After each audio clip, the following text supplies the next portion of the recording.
Hello and welcome to a new episode of the Business of Meeting podcast. Today I have an absolutely incredible guest. I heard her speaking at MPI World Education Conference, and her story is absolutely amazing, totally amazing. She's a self-made entrepreneur. She's an author. She's obviously recognized internationally. She's born in Mexico and was raised among 68 children in an orphanage. She came to the US on the basketball scholarship. She survived homelessness. And she launched Maggie's All Natural Fresh Salsa and Dips with just $800. Fast forward to about 2015, I believe, she sold the business for $231 million. But she was also extremely humble. Her story is one of the most fascinating stories that I've ever heard. And I'm so pleased that Dr. Magie Cook is my guest today. Magie, thank you so much for taking the time to speak with me. Thank you so much for having me. I was listening to you and was like, wow, wow, wow. Every part of your story is just fascinating. And the entire room was like, you could hear a fly flies, as they say in English. And then you went from making us cry, making us laugh, inspiring, absolutely phenomenal. So, if you don't mind, let's start with the beginning and tell us a little bit about the beginning of your journey. Yes, it started in an orphanage in the mountains of Michoacan, Mexico.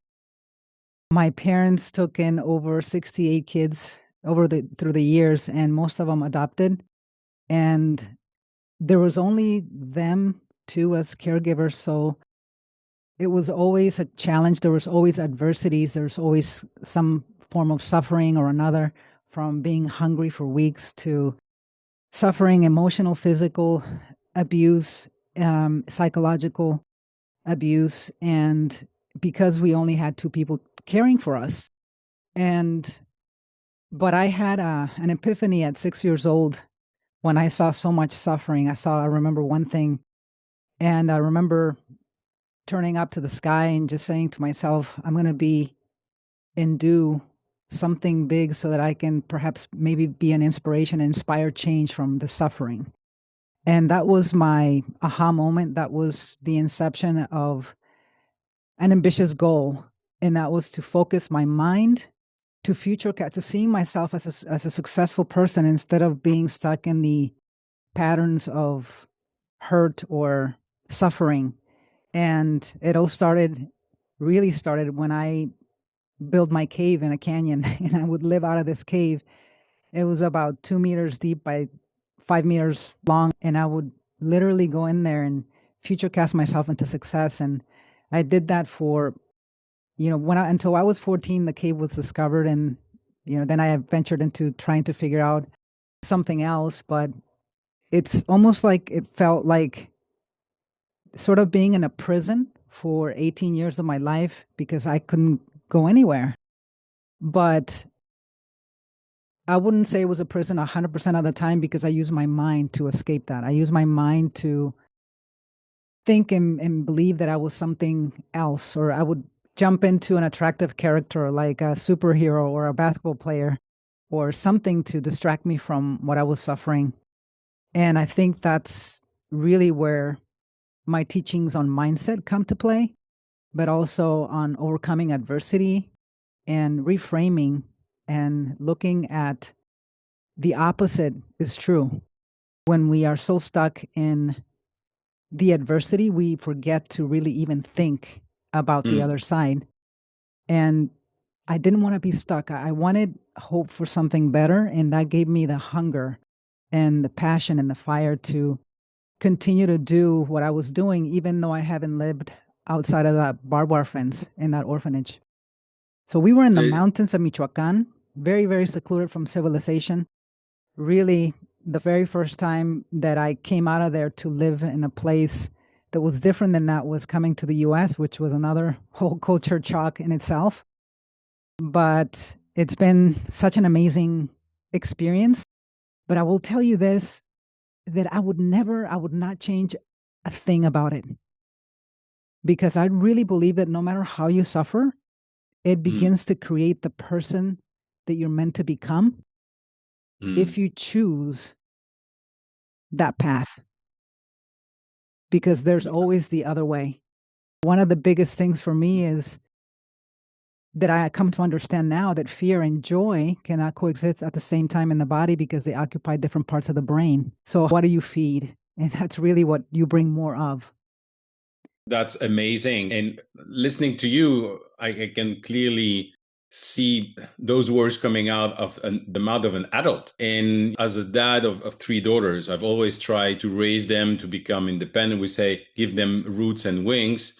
And I remember sticking on the fridge this quote from Sheryl Sandberg in her book, Lean In. If anybody tell you that you are bossy, tell them that you have executive leadership skills. Okay. So I love that. But how, in the environment in which you are living, how does a 6 year old have those thoughts? Is somebody talk to you, or is that a divine intervention? Because it's amazing what you're just describing. Well, I know I just made a decision, and I made a decision. It was almost like I was in power pose, like, yes, I'm going to like not be stuck in these ways. I want a way out. I want a better life. And that was the attitude that I had. I had this Mowgli in the Jungle Book, attitude, that everything was possible for me, no matter what I was seeing. Mm, It was sort of like this different character that I built. And I believe maybe perhaps I was born with some of it. But the worst thing that I experienced wasn't the fact that I was physically harmed or abused. It was when I experienced that done to others. And I try to do everything to prevent that from them, for them, because that's what made me suffer the most. So I was determined that when I grow up, this is not going to happen anymore. It's crazy because 30 years later, I was able to go back to the orphanage that I was born into. And I was able to rescue all of them, all 31 kids, and by a cartel actually that was taken over. But when I was really young, I would have these nightmares that I tried to save all of them, but I could only save five. And those, I actually had nightmares where I would wake up screaming up until college. And my teammates, my basketball teammates, because I lived in the dorms, they would be so frantic and scared for me. But it's something that I eventually dealt with. But it's like life always brings you back full circle, right? mm, And you never take anything for granted. right. I do things now that keep me grounded, no matter how successful you are, because it's so easy to get derailed by shiny things. Are you still having those nightmares? No, I dealt with it. I dealt with it. So you want to know what it is? I actually never talked about this. So when I was in college, I made a decision to stop that cycle of the nightmares. And I actually tattooed symbols on each one of my wings, my arms, in the back of my, and they say one says to dream and to fly. Uh-huh. Because my dreams were about flying and trying to get away from the orphanage and then teaching them how to fly so they could fly away with me. So my reframe was to dream and to fly in life high so that I could go back and do something about it. And as soon as you had those tattoos, that was it. Done. Done. Wow. Wow.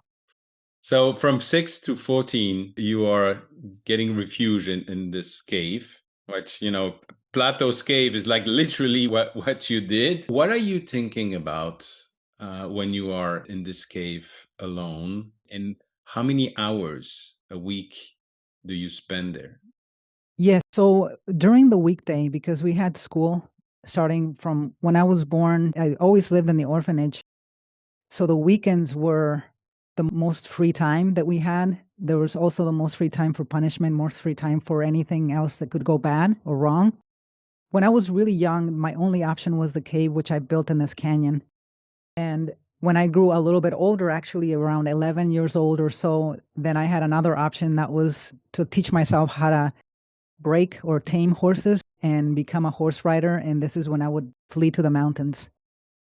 Mm, And I actually used to remember seeing that photo of me that looks like Mowgli, really, at the event. Remember that photo on the horse? That's exactly what I look like. And my cave was a place where I would just be in silent in the weekends and nobody would ever find me. And there were so many kids too. So you weren't asked to be present anywhere unless it was for school during the week. But I remember that I would future cast myself to success, and I would imagine that I was this super successful woman with long hair, even though I have short hair. And I Hmm. would visualize that I was dressed in a suit with heels behind the mahogany desk, and it had my name on it.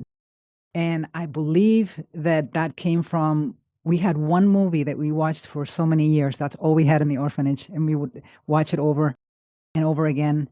And it was about, it had a scene of a successful woman.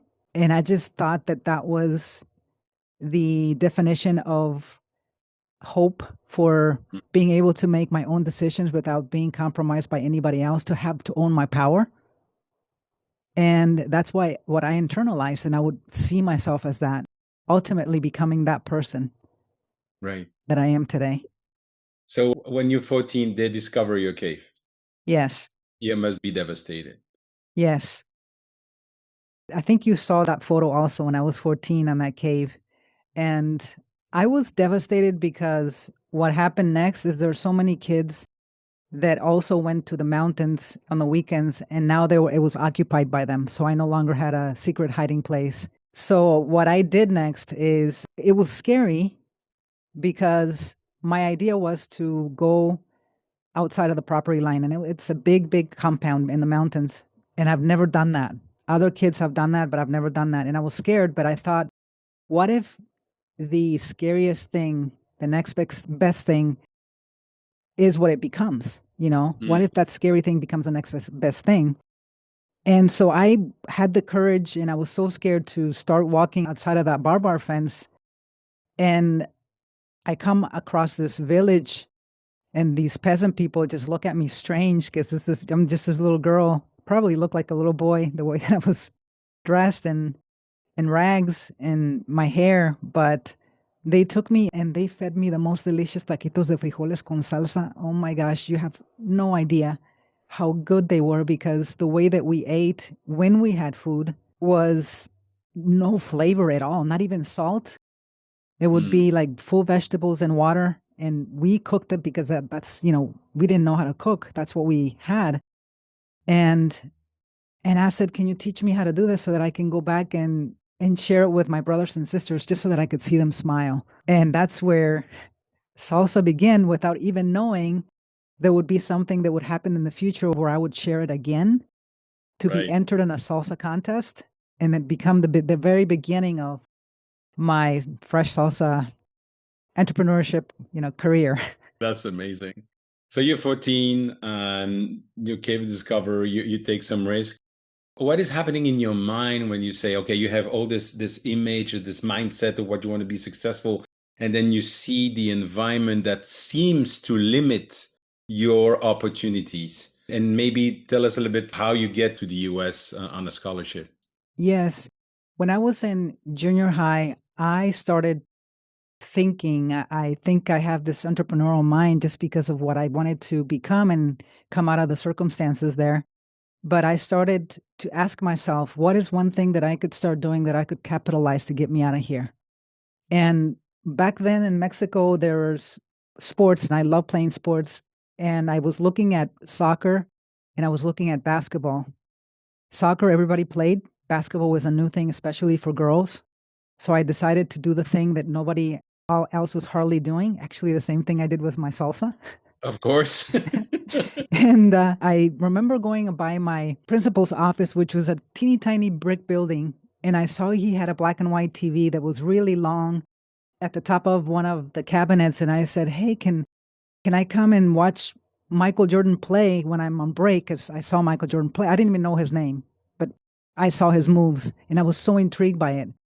And I said, can I come? Because the physical education teacher gave us the basketball and actually kicked it and said, play. So he's not even teaching us how to play. He didn't know. And so he said, yes. And I started watching him play, started going back to the orphanage, and I would play with like a bandana or something around my eyes. And I had an adopted brother that I was carrying that week, because when I was growing up, they paired me up with an adult, and when I was like a young adult, they paired me up with a young kid, and that's how we took care of each other. So that week I was with Pancho, which he had spinal bifida. My caregivers found him on a dumpster, and that's how he came to be in the orphanage because he was disposed. But I had this idea to tell Pancho, hey, why don't you, this is the basketball court. Why don't you tell me stop, turn whenever I get to the edge because I don't want to hurt myself. So Mm. that's how I started practicing basketball. And I would future cast. I would imagine a lot of people coming towards me trying to steal the ball from me, and I would dribble between my legs behind my back, and I would do all these moves blindfolded. Wow. One point, Pancho stopped telling me, stop, turn, and I hit the pole and I had stitches on my forehead. And I asked him why, and he says, I thought you were looking. So I knew that I was getting better. But in high school, we played basketball, won all of the championships, and got recruited to play basketball for the Mexican national team in Mexico City. And my caregiver, we went to Mexico City and they saw me play. You remember seeing the invitation letter on my presentation? Mm. And they wanted me to play, but they were still looking at other women because they were recruiting. So they said, we'll get back with you. My father and I went back to the orphanage and waited for about 3 months. Didn't hear anything. One day he pulls out an American football and starts throwing it with me and my brothers, and we started to play. And one of those big throws by one of my brothers, his name was Julio. He threw this long pass, and I caught it in the air, but I landed on my left shoulder, and I broke my collarbone. And you can see the little rupture there. Mm. And it scared me, so I went to my father, who's a doctor, and he was so rough, and he actually took my shoulders and went like this because it was the brachiature was like this, so he kind of like extended it, and he said, "Your dreams are over." That's what Oof. came out of his mouth. Well, as soon as he did that, I went into this fighter mode, saying, "No, wait a minute, no. If this happened, there's got to be a reason for it." And I started to repeat that mantra in my mind to try to distract me because it was so overwhelming. So I kept saying, kept saying, kept saying. And soon enough, I began believing, believing, believing. But when that happened, 3 days later, the Mexican national team called and I couldn't go.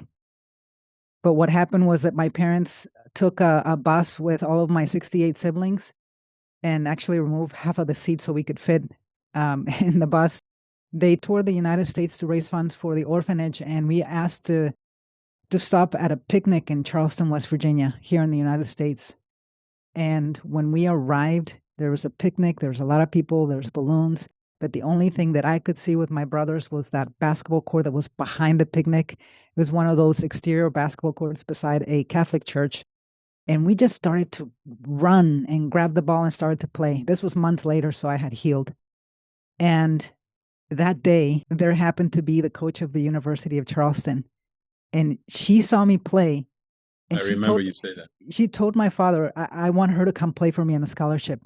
And the thing that I tell people is that if I would have listened to my father, who's a doctor, and not play that day, I wouldn't be speaking to you today. Sometimes it's the closest people to you that will impede you from fulfilling your dreams because they don't believe enough in you. But you have to Mm. believe in yourself more than anyone else believes in you. And I always say that not playing for the Mexican national team is the best thing that never happened to me because I'm Bad here. thing, good I'm, thing, you never know. yeah, that's why I'm here with you, speaking Amazing. these words with you. Do you believe in angels? Absolutely. I have chills. You just said that. My whole body. Because this is another, I mean, part of your life. What are Mhm. the odds that the coach of the university will be there and will see you? Yes. I think that when you decide to have a mindset that only sees possibility of what's good instead of the opposite, that you begin to attract, but not only attract, but see, recognize people, places, circumstances. And then you take action because you recognize they're there, because you're laser focused on that thing that you're hoping for when it shows up. You Mm. recognize that and they take the action. If you didn't have that type of ability to see, you would be still in the same place because you didn't give yourself permission and have that option to see far beyond what is actually could be possible for you. Wow. I have to ask you a more trivial question. When you're coming to the US for the first time, I mean, I moved from Belgium. Okay. Uh-huh. So we have supermarket, everything. But when I come to the US, just going to Costco, for instance, it's like, wow, this is crazy. The amount of choice. You go to a restaurant in Belgium that you have one option. And here you have 15 options for the meat, for the sauce, for the this, for the that. What is your reaction when you're coming with the 68 kids for the Uh-huh. first time to the US and you see the environment, how people live, which by the way they take for granted? I didn't get much to experience that other than seeing people where they were meeting us at. But what I will Mm, tell you that blew my mind was when we would stop at a McDonald's and my dad would send me and my brothers to get 150 Egg McMuffins, and they would say, "What? No." And then my dad had to come by and confirm that it was true, so they would have to shut down for anybody else to just feed us. When we would stay in hotel rooms, it would be like a whole block of 15 hotel rooms to fit several kids in one. So I didn't uh, get to go into a Costco or Sam's like to see that, but I did recognize and understand that people were living very differently here. It was a different kind of energy, way of life, the way people interacted with each other. And that's the first time that I realized I didn't grow up in a normal family because mm, here's a family that has two or three kids. Here's my family. That's all I know. At some points we had over 200 kids living there. And I saw the affection, the love, the care within that family that I never had. Like, for example, a hug or an I love you. mm. And I saw those differences. But as far as resources, I mean, I could see from other different perspectives that definitely it was very, very different than living in a village in the mountains of Michoacan, Mexico, with very limited Yeah. resources. So you arrive at Charleston for Charleston, the West Virginia.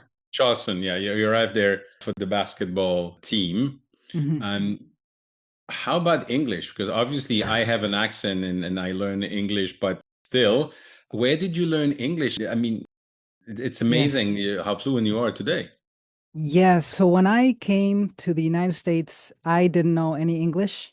And that was probably the hardest thing. I actually had to go and go to some kind of class and take lessons for learning English to pass the TOEFL test, which was something that they require at least like the minimum to get into college. And I honestly don't remember how I passed, but I got into college. And I remember that the thing that I was so blessed by the university is that it was a private small university. So even after speaking with my teachers, giving the class, I was able to meet with them one on one after the class to be able to, but not knowing any English coming here was the most difficult thing aside from being culture shocked by being in a totally different environment.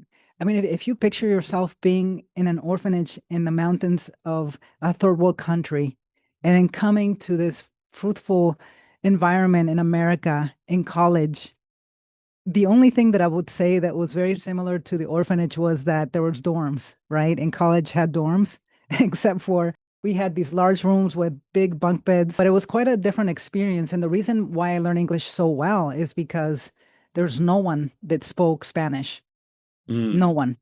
And I'm such a perfectionist, ADHD, and I really taught myself how to speak English in the best way possible. And I think I'm so grateful for being in West Virginia at that college because I will tell you that I will speak with my sisters who moved to Florida and their English is so broken, much worse than mine. And that's how I know the difference. Absolutely. I'm just thinking about my three daughters. When we came here, none of them spoke English. And a few years later, taking advanced class in English and everything is just fascinating. But we kept French at home. But at school, it was only English and nobody else spoke any other language. So the immersion obviously is helping. Now you're going through college, you graduating college, and then what? You're gonna play for a WNBA or what's gonna happen? No, so it's funny you say that because you remind me of something. When I was in college, so I paid for my schooling. It was a private, very expensive college. So I had a scholarship in basketball. I got a scholarship to play soccer, got a scholarship to row crew, and I was running and I was cutting trees on the weekends. So I paid for my way, and I still don't know how I did it. I was just so determined to be successful, and still graduated with a 3.8 GPA or GPA. But when I graduated college, so the only option that I had for a degree was interior design because that's the only degree that was closest to architecture. And architecture, because when I was in junior high, high school in Mexico, they start teaching you, they give you options to choose from, and one of them was architecture. So I went into that. And so when I graduated with a degree in interior design in West Virginia, there was a statistic that came out that said that 90 some percent of the people that were with that degree had to either wouldn't couldn't find a job or had to move out of the state. And so I was one of those statistics. I remember there's two interior design firms in the state, and I kept reaching out, couldn't get hired, so I became homeless. And I started living out of my white station wagon. I called it the Maggie Waggy. And it was during the winter time. So I would turn on the heat so high to be able to sleep. And then when it was so hot, I would turn it off. And then it would get so cold, I would wake up again. A station wagon, that car has a thing in the back that folds out. It's almost like a huge bed. So it was really nice for me. And then one of those days, I was driving through the West Virginia hills and my engine exploded. And I had no idea about what to do anything with vehicles. So I just picked up my bags and left the car in flames on the side of the road. And I started just living in the woods. And it was so interesting because when I started becoming successful with my salsa company and I was delivering products back door to the supermarket called Kroger in West Virginia, there was a lady that was checking out at the counter. I would deliver the products to the back and come to the front, and they would give me a check. And there was a lady in there that was checking out from her purchase, and she said, "Oh my gosh, I remember you used to be homeless, and look at where you are now." And I was like, "Wait a minute, I was homeless?" But I never thought that I was because I lived in the woods in Mexico. So for me to live in the woods in West Virginia, and I didn't have much money. So I remember I bought ramen noodles for like a few cents. And I would go to the gas station and pretend that I was a customer, and I would fill it with water, put it in the microwave. And that's how I fed myself through that time. It was about 3 months. So I was found in the street from one of the cooks at the University of Charleston. She found me and she says, "What are you doing? You're crazy." So she reached out to the president of the university, and they gave me a place to stay at the dorms when school was out. And not kidding you, it was maybe like 4 or 5 weeks later, I got entered into a salsa contest for the entire state of West Virginia. And the contest was for fresh salsa. And the reason why I was entered to that contest is because when I was in college, I would make fresh salsa for my friends just so that I could make them happy, just like what I did with the orphanage kids. And when I made the salsa, it was so good that tell my teachers would call me and ask me to bring it to class. So now it was known as the salsa lady. And that's how I was entered. I don't even remember who entered me. So I go into this contest, and I was the only Latin American person. Everybody else was white people, like older. And I noticed that what they brought was cooked salsas like tostito salsa. And I was like, I think I'm Huh. gonna win. But I kept like humble, and I Yeah. went through that, won everything. What do you call it? People's choice, like when everybody votes, but aside from the judges, they judge. And I was like, oh my gosh, I had an aha moment. Maybe this could be something. And Mm. I remember there's a gentleman that he was dressed in business. And have you ever been in a situation where you are interacting with people, but somebody's looking at you very strongly that you can feel them? I felt that from him, but I kept talking to people because they were asking me, "Where do you sell this? Where can we buy it?" And I was like, "I don't sell it anywhere, just trying to get my life together." So he comes to me after everybody leaves, and he reaches out to his wallet and he says, "You don't know me, but I see that you have this passion, this fire.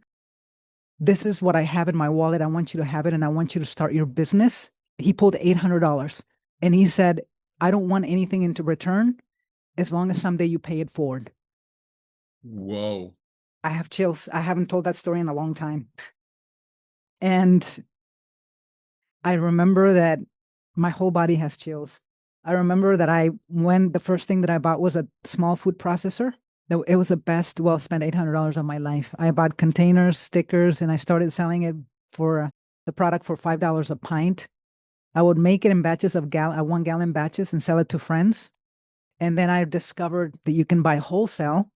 So I started Mm. making a little bit more profit and I would visualize that I was a millionaire. I would grab a bunch of $1 bills and be like, woohoo, like I was future casting into the person that I could become because of this. And I remember starting my business because I thought, I made all the pros and cons. Like I told myself, if I have more pros and cons, I'm going to go for it. But I was very, very, how do you say, neutral about both ways because I didn't want to favor one side or the other. And when I realized that I had more pros, then I went and started and got my business license, everything. And I remember that I started making a list of stores to call from the smallest to the largest. And the reason why is because I've never made cold calls and I was very scared. So I thought maybe if the little people reject me, it's not going to be as bad. And so the list was a couple hundred stores. And I remember I started making these calls and the first thing that they would say, fresh salsa, it was in West Virginia. Nobody knew fresh salsa.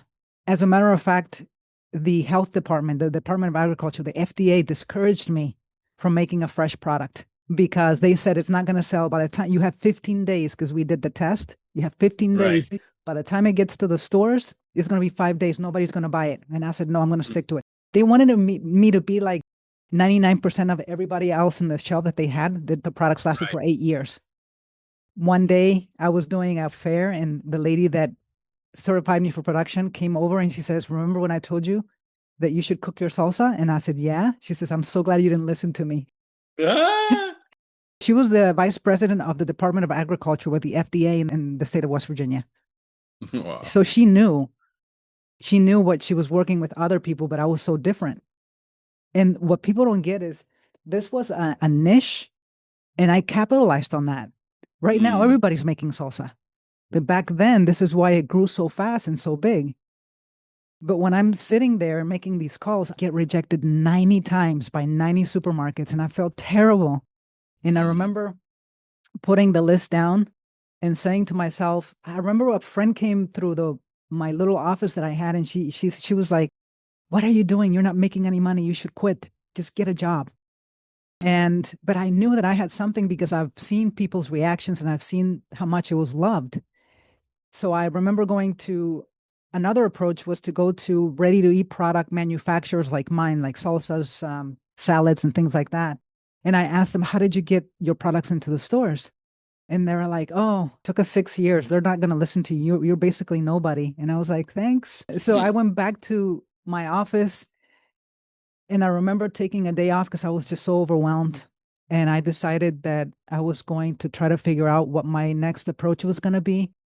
And I decided that I really decided to think as wild and as big as I've ever thought about the process that I was doing before.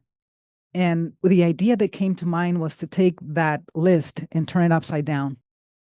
And that meant that the largest supermarkets were at the bottom of the list. So now they're at the top of the list. So my very, very top supermarket that I would call at some point was the Whole Foods Market, which is the largest organic retailer in the United States. Yep. And I remember I was sweating. I was so nervous and I picked up the phone and I said to myself, I hope they don't answer. I hope they don't answer.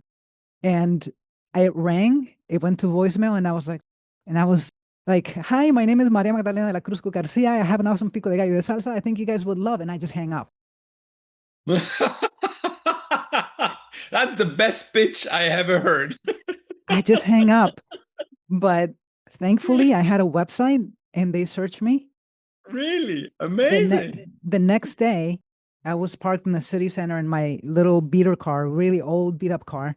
And I get a call And the guy says, "Hi, my name is Eric. Is this Maggie?" And I said, "Yeah." He says, "Oh, this is Eric with Whole Foods." And I about lost it. And he says, "We heard about you. We want to know more. When can you come?" And I said, "Well, when do you guys meet?" And he says, "Tomorrow at 9 a.m." So if you think about it, I'm in West Virginia. Maryland is, it took me 8 hours to get there in my little beater car. So I said, I'll be there. Literally, this was 6 p.m. I go back to the kitchen, make salsa, drive all night long, barely made it to the distribution center doors with traffic, barely made it at 9 a.m.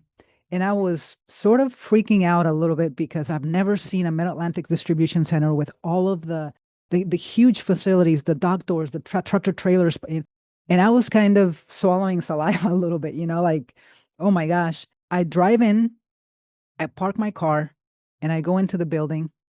They open these doors, and I'm carrying my salsa boxes with my chips on top, and I'm wearing my heels and my little skirt, and I just clocking through the floor. You could hear my heels.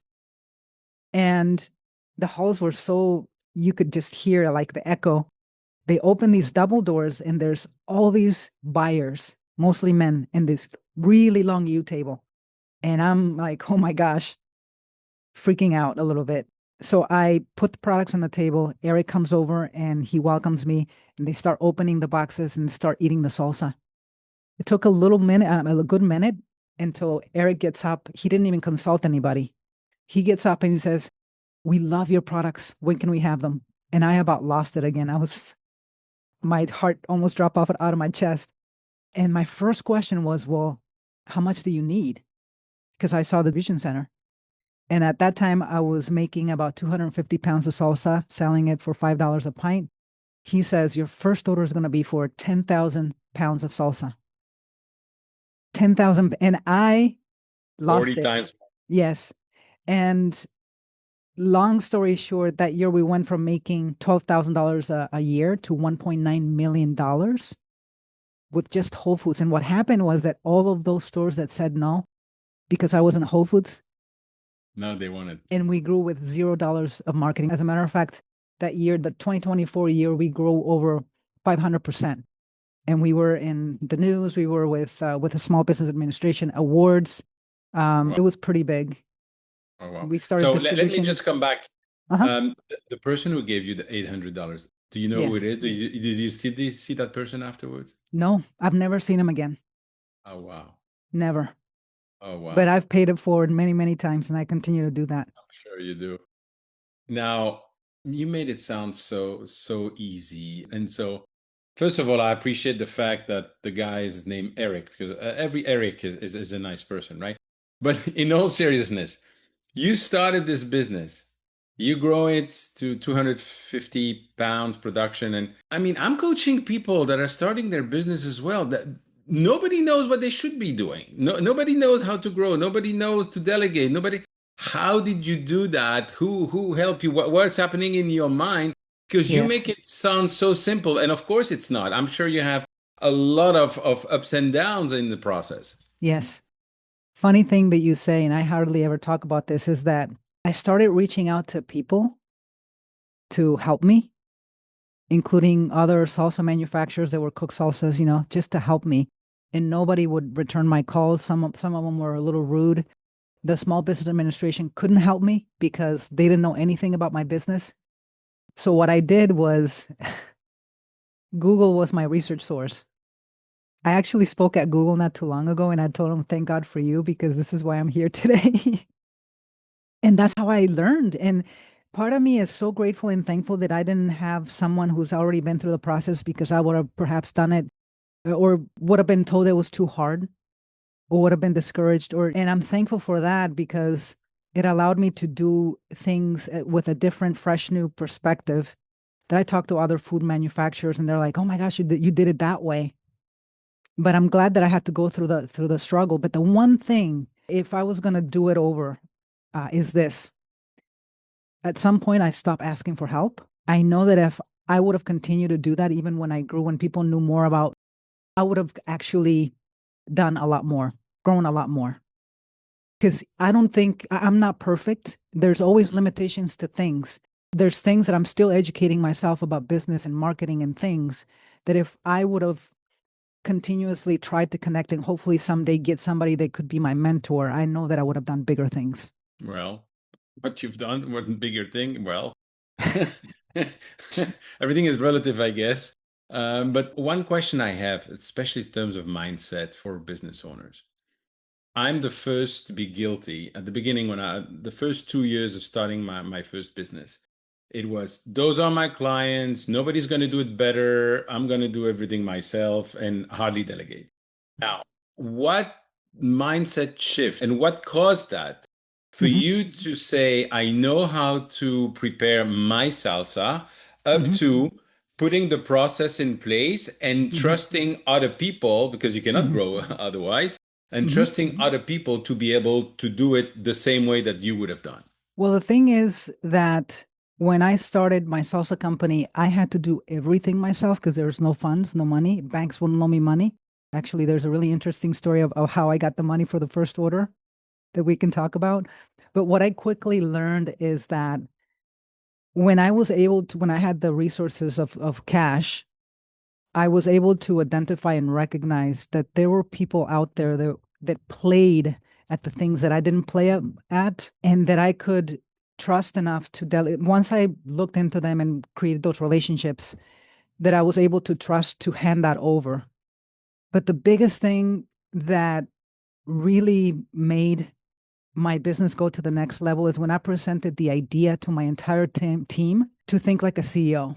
So I would ask them, one day we had a meeting and I said, if you were in my shoes, how would you do every aspect of the job that you're doing? What would I do? And you could just see their like a light bulb moment going off in their heads. And then what I proposed next was this. I want you guys to help me because you're going to be part of being thinking CEOs with me. I want you to help me with whenever you have an issue or problem with whatever you're working with, to try to think what the solution is before acting. Let's meet again. Collectively, we'll decide if it's a great idea or not. And if Mm, your idea comes out to be a great idea, and if we make money on it, you're going to get incentivized. And what that did, I lit to the fire because everybody was looking for ideas and solutions all the time. They were fighting for ideas. And at first, it was overwhelming, but then it kind of calmed down. And I realized I created a moment where I was able to let go of everything and let them take on, even if I wasn't present, everything would be taken care of. interesting. On that note, and before asking you to tell the story of the first loan with the bank, Yes. how did you manage to fulfill the first order of whole food, going from producing 250 pounds to suddenly 10,000? Yes. It was, that this is one interesting question because when you are an entrepreneur and you're dreaming of making it and you're dreaming of creating success, and then you get what your wish granted, but then you're not ready. And then you're not ready to fulfill. Therefore, you fail because it's too much.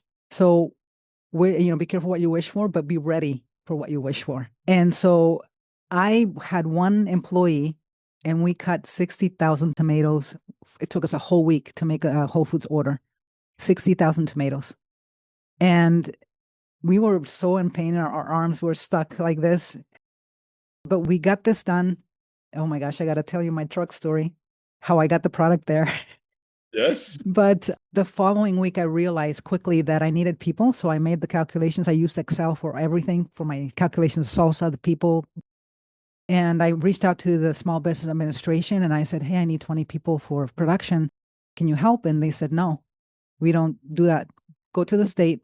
They'll be able to help you. So they gave me the number. I called the state, asked them the same question. And they said to me, yeah, we'll have 20 people for you tomorrow. And I was like, really? Because I've never hired people before. And so they gave me the people. I remember I rented a room and I had mostly men in this room. And the first thing that I did when I walked into the room, and I said, hey guys, my name is Magie Cook. I have an awesome pico de gallo de salsa. Look, it's the only fresh salsa right now in the United States, and Whole Foods wants it. And I believe that I can become the largest fresh salsa company in the U.S., maybe the world. And you guys are going to help me take it there. And they were like, yeah, they were so excited. And this is where it started, the inspiration part of the culture part, right? So we go back into this production area. I was renting an FDA kitchen. I was driving an hour every day to get to there. And it was a kitchen owned by somebody else, but it was FDA approved. So we were making products. And every day during lunch, we would meet in the conference room right outside, which was the rocks and the dirt, to figure out how to improve because we were growing so fast. And on one of those times, we finish our meeting, everybody goes back, and there's a gentleman that's sitting outside, kind of looking down. He was an African American guy, and I thought that there was something wrong. So I go out there and I talk to him and I said, hey, are you okay? And he looks at me and he's tearing up and he says, Maggie, thank you so much for hiring me. Nobody else would hire me. He says, I just came out of prison and I did this, this, and that. And I was like, no, I don't want to know. I said, listen, let's just go back to work. You're awesome. Because he was an awesome worker. And he goes back to work. I cross the kitchen and I go into a room, a little office, and I start shaking. And I call the state and I said, hey, you gave me somebody from prison. And they said, they're all from prison. And I was thinking, I gave them knives. They're all from prison. But they were the best people I ever had because I was able to bring them to my greater why.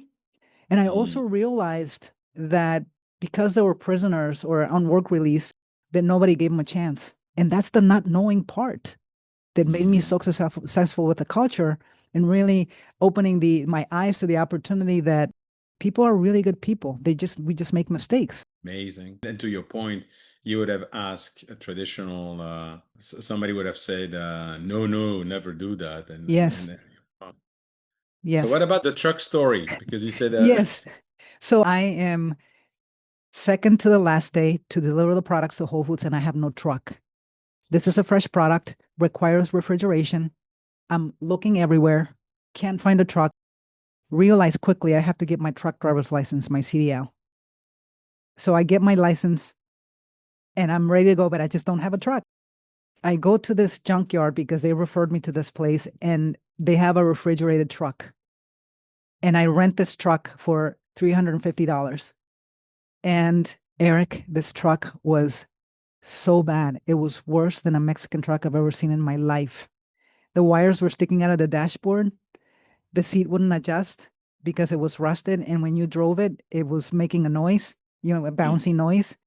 And the stick thing, I call it the stiff chick. I was a stiff chick because I couldn't drive that thing. But yeah. the standard didn't have the number, so I had to figure it out. So once I got that flat pavement, testing it, I go back to the production area. The product is ready to go for Whole Foods for the first time. I back this truck.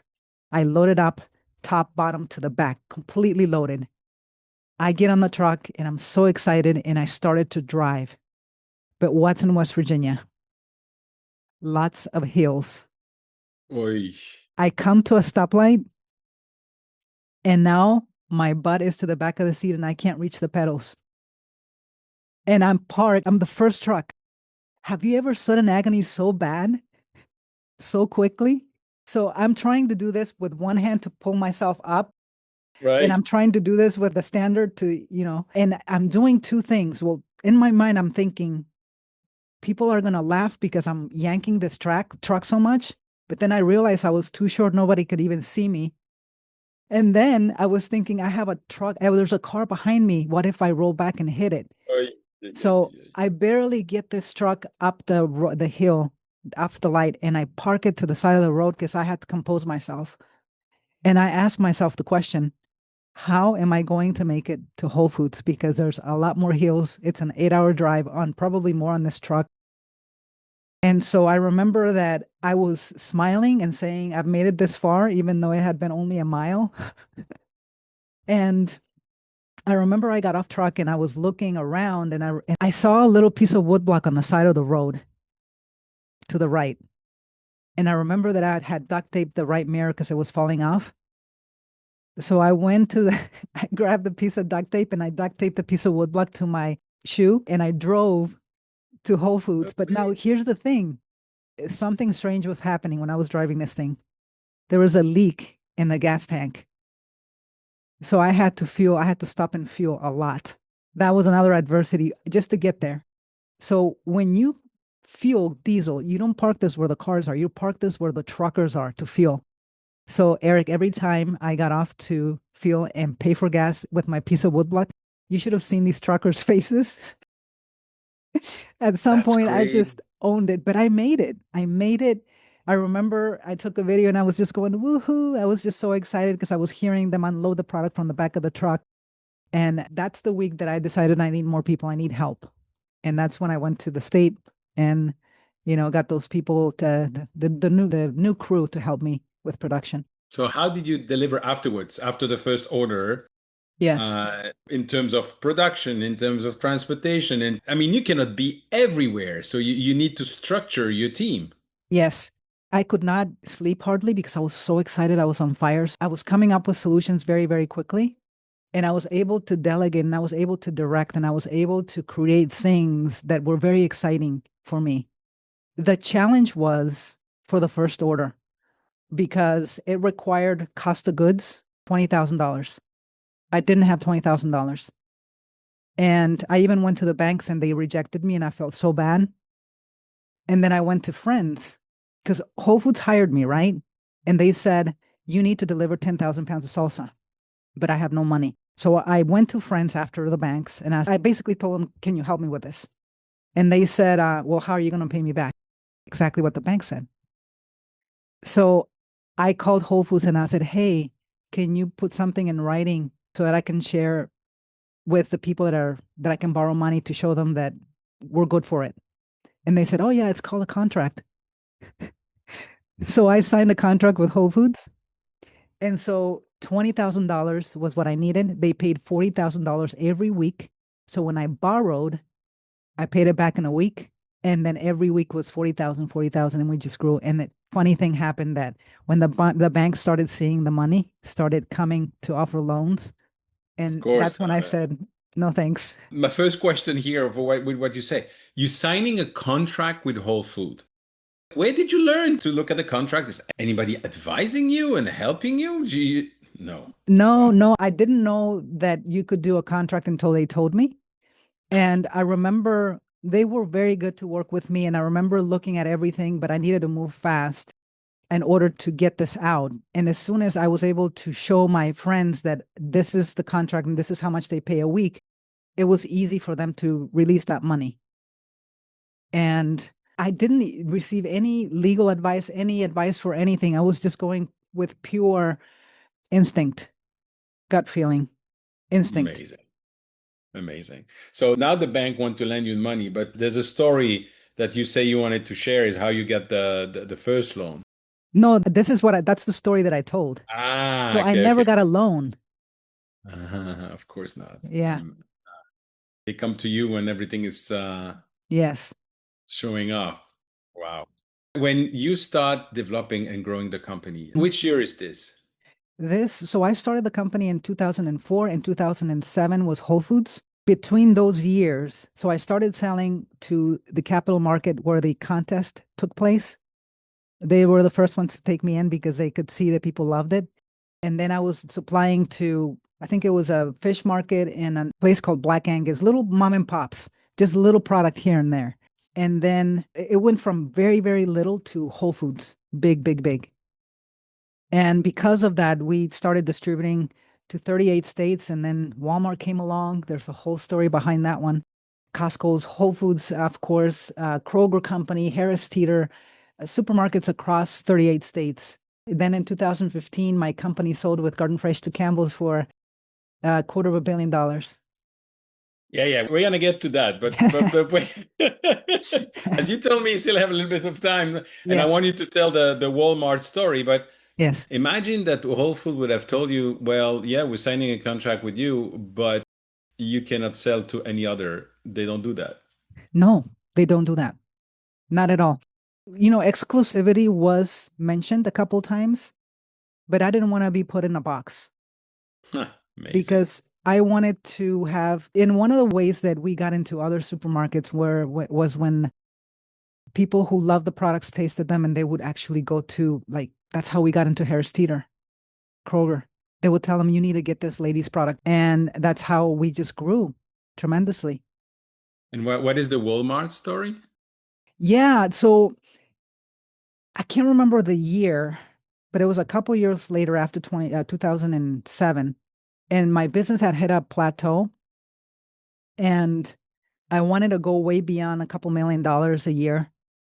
And I decided to go back to my power declarations and I started writing things like and visualizing and future casting, same things I was doing in the orphanage. And I was writing, and it's in my book, that the largest supermarket perhaps in the world, I didn't mention anything what it was because I wanted to be open to whatever grander possibilities. I said, they're going to call me and we're going to have a conversation. I'm going to be at their district, at their main headquarters, and they're going to open the products and I could smell it. And when I was visualizing, I could smell the product in the air and the buyer's going to extend their hand and shake my hand and we're going to have distribution even more wider. And I was visualizing this every single day to the point that I would get in tears because I was hoping so much for it. And there's a whole process that I teach on this, on manifestation, on power declarations, on future casting, on taking inspired action, that you have to do these things if you want to achieve anything in your life. And it's really what's come down to, including my movie that I manifested recently.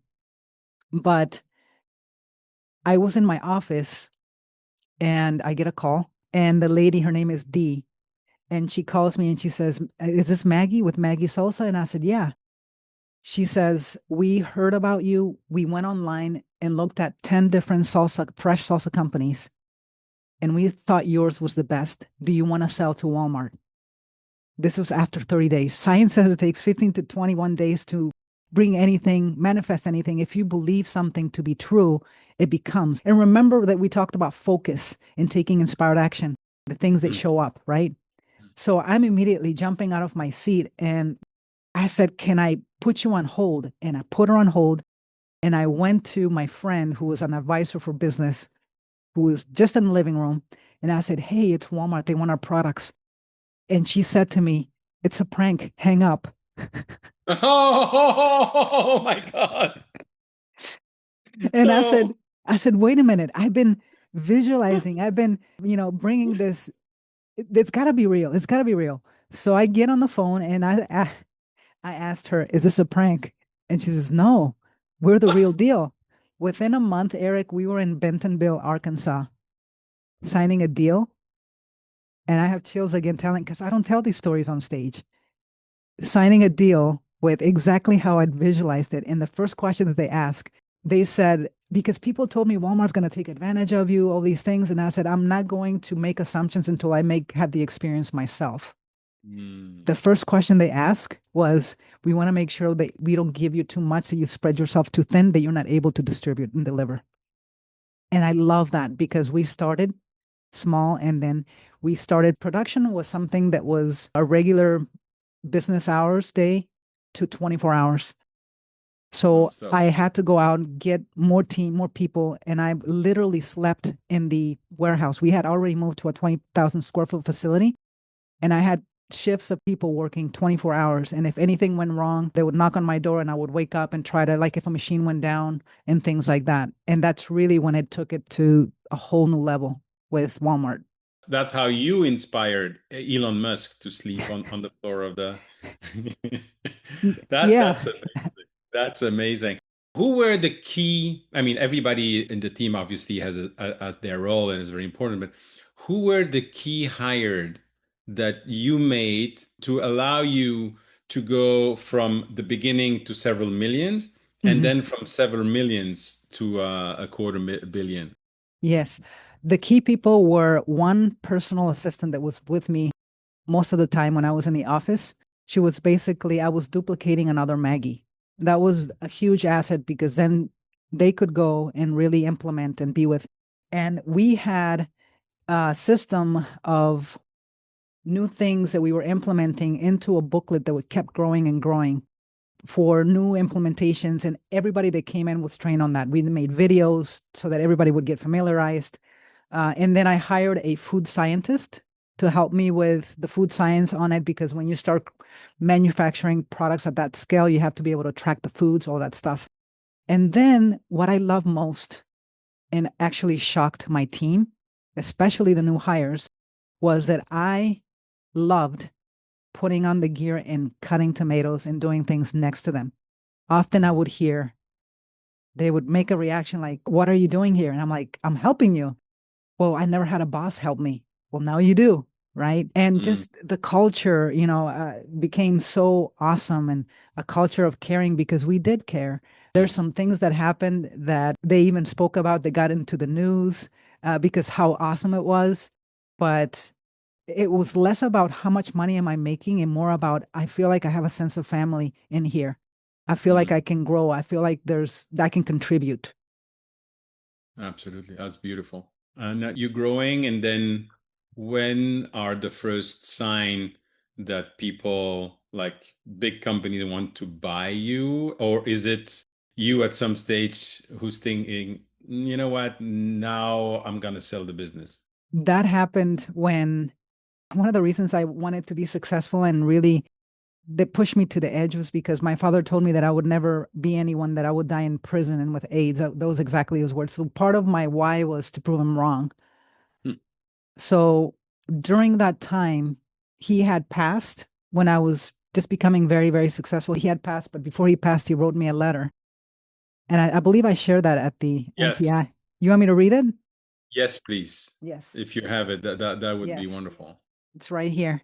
He said, Maggie, think about that. He never gave me a hug and I love you. He never recognized my success. And he wrote me this letter just 1 week before he passed. And it says, Maggie, I'm so proud of you. You won't know what I mean. You're from the old school, from the old generation, maybe 50 years back, the generation that had an ethic and a discipline, and most of all, a dream and willingness to labor and make that dream a reality. You are so caught up in what you're doing at this moment that you can't fathom where you'll be in 5, in 15, in 25. Because of your willingness, it is going to be big. America need people like you and your values passed on if it is to survive. You are one big asset to everyone in your life. Sweetheart, I'm really proud of you. Hmm.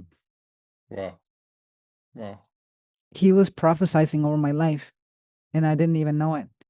So when that happened, I quickly realized that my fresh salsa company was just a stepping stone to something bigger, but I didn't know what that bigger was. I was just open to the what, even if I didn't know the how. I remember going to a trade show and it was called the IDDBA, the International Dairy Bakery Association in Texas. And I had my booth and I was selling buyers come and you present your products, they try it, and if they like it, they put you in more supermarkets.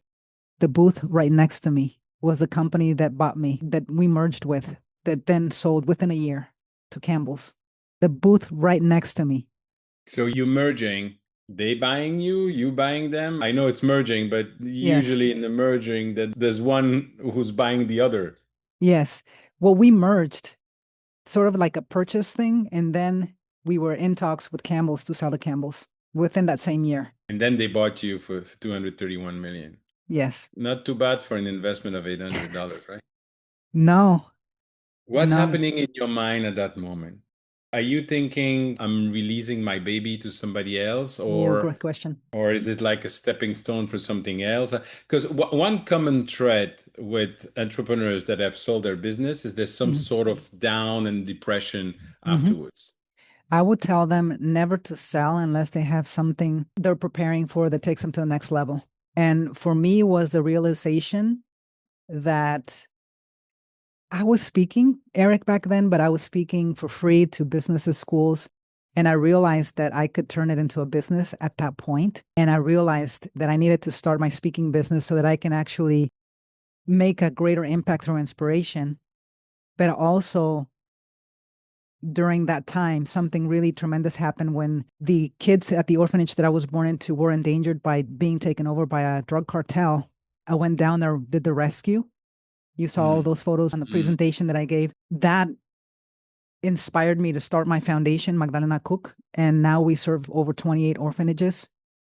And because of that, things just keep expanding. I was giving a talk in San Antonio and movie producers came up to me and we did an agreement and we started filming about a month and a week ago, a movie about Wow, my life.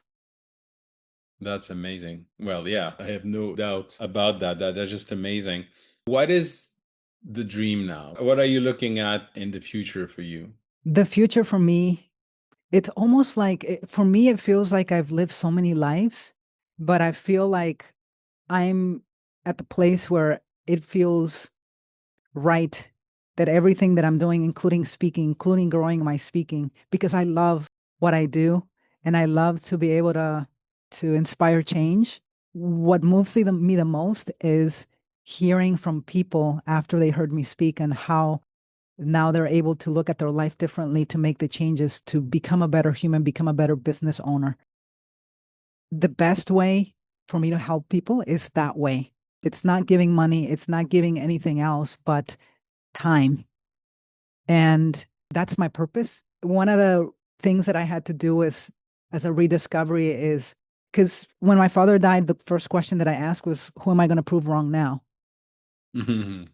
And I had to take inventory of my life. I had to, one of the ways to discover your why is to do that and look at the things that I did that elated me, that mesmerized me, that made me come alive. And I realized that when I was in the orphanage, I was a little performer. I loved to do poetry. I liked to do like speaking on little stages, and I would practice in the dirt. And like, there's a photo that I shared at my presentation that you can see my little Maggie.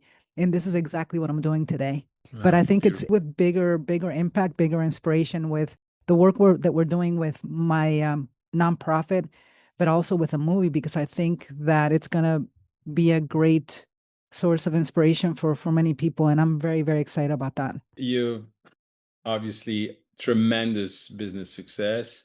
You're an author of your book. Gonna have a movie about you. How can we help you? And anybody's listening who wants to help you, what should they do? What are you looking for? Can they connect you with?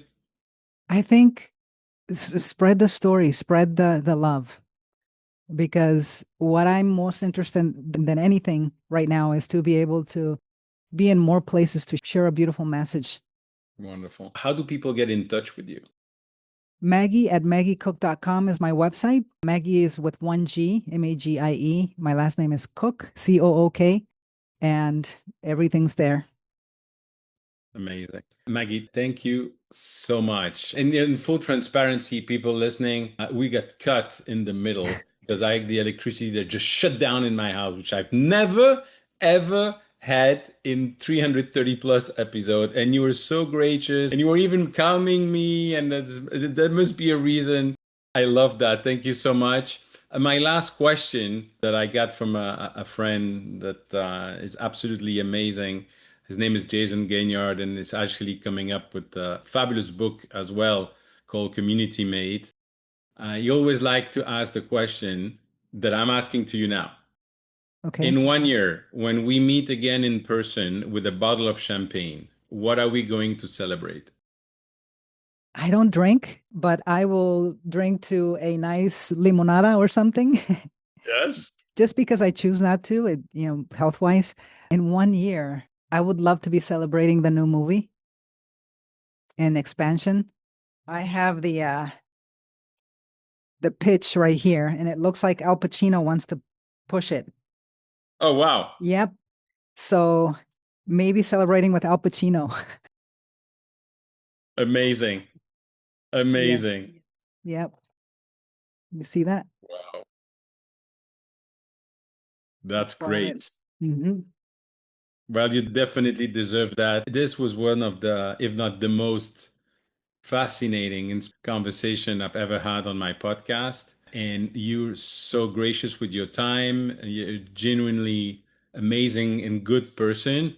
Thank you. I'm really honored that you took the time, and I look forward to really meeting you, and not only through the stage, but meeting you in person in the future. Thank you so much. You're very welcome. It's my pleasure. Thank you for tuning in to the Business of Meeting podcast. I hope you found today's episode valuable. If you enjoyed the show, the most important thing you can do is leave a review and share it with your colleagues. It really helps spread the word. I truly appreciate your support. And if you're ready to take your business to the next level, don't forget to visit eventbusinessformula.com to learn more about how we are helping even business owners like you. Thanks again for listening, and I'll see you next time.